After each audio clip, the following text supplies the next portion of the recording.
கிழமை.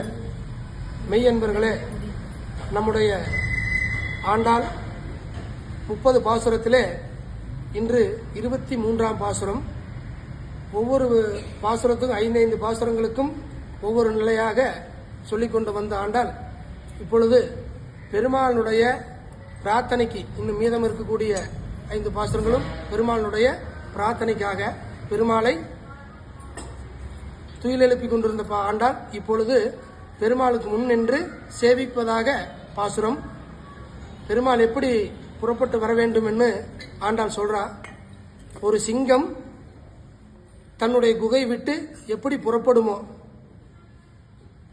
மூறி நிமிர்ந்து முழங்கி தன்னுடைய கர்ஜனை செய்து அந்த சிங்கம் வெளியே வரும், புறப்பட்டு வரும் தன்னுடைய குகையை விட்டு, அதுபோல நீ வந்து உன்னுடைய ஆசனமான சீரிய சிங்காசனத்தில் இருந்து எங்களை ஆதரிக்க வேணும்னு இந்த பாசுரத்தை மட்டும் ஆண்டாள் மிக முக்கியமான ஒரு வார்த்தையை சொல்லுகிறார். எப்படின்னா,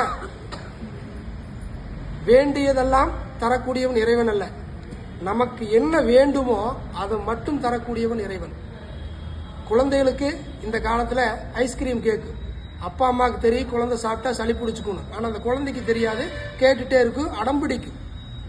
அப்படியெல்லாம் பெருமாள் நம்மளுக்கு என்ன தேவையோ அதை தருவான். ஆண்டாலும் அதே போலத்தான் நேரா போய் பெருமாள் கிட்ட என்னுடைய காரியம் அருளேலோன்னு சொல்லல, என்னுடைய காரியத்தை ஆராய்ந்து அருளேலோன்னு சொன்னான்.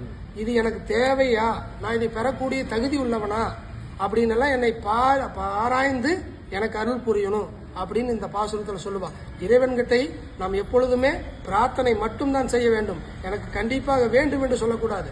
நம்மளுக்கு வேணும்னா இறைவன் தேடி கொண்டு வந்து கொடுப்பான். நம்ம அப்பா அம்மா ஒரு உதாரணம் பார்த்துக்கிட்டீங்கன்னா, இந்த காலத்தில் குழந்தை வண்டி வேணும்னு கேட்டதும் உடனே 4-5 லட்ச ரூபாய்க்கு வண்டி வாங்கி கொடுத்துருவாங்க. ஓவர் ஸ்பீடாக இருக்கும்.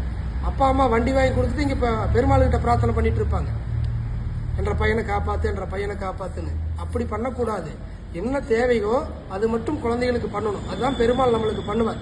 ஒன்று கிடைக்கிறதுக்கு கொஞ்சம் தாமதம் ஆகுது அப்படின்னா நல்லது வந்துட்டு இருக்குதுன்னு அர்த்தம்.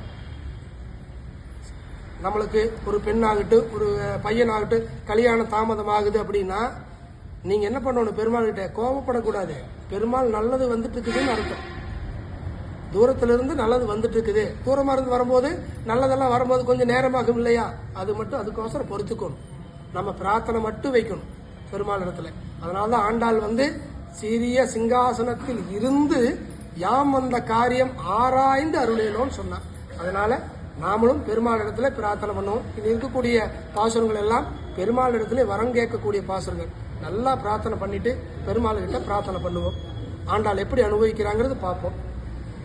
மாறி மலை முழஞ்சில் மண்ணில் கிடந்துறங்கும், மாறி மலை முழஞ்சில் மண்ணில் கிடந்திறங்கும், சீரிய சிங்கம் அறிவுற்று தீவிழித்து, சீரிய சிங்கம் அறிவுற்று தீவிழித்து, வேரி மயிர் பொங்க எப்பாடும் பேர்ந்துதறி, வேரி மயிர் பொங்க எப்பாடும் பேர்ந்துதறி, மூறி நிமிர்ந்து முழங்கி புறப்பட்டு, மூறி நிமிர்ந்து முழங்கி புறப்பட்டு, போதருமா போலே நீ பூவை பூவண்ணா, போதருமா போலே நீ பூவை பூவண்ணா, உன் கோயில் நின்று இங்கனே போந்தருளி, கோயில் நின்று இங்கனே போந்தருளி, கோப்புடைய சீரிய சிங்காசனத்தில் இருந்து, கோப்புடைய சீரிய சிங்காசனத்திலிருந்து, யாம் வந்த காரியம் ஆராய்ந்து அருளேலோ எம்பாவாய், யாம் வந்த காரியம் ஆராய்ந்து அருளேலோ எம்பாவாய். ஆண்டாள் திருவடிகளே சரணோ. உடையவர்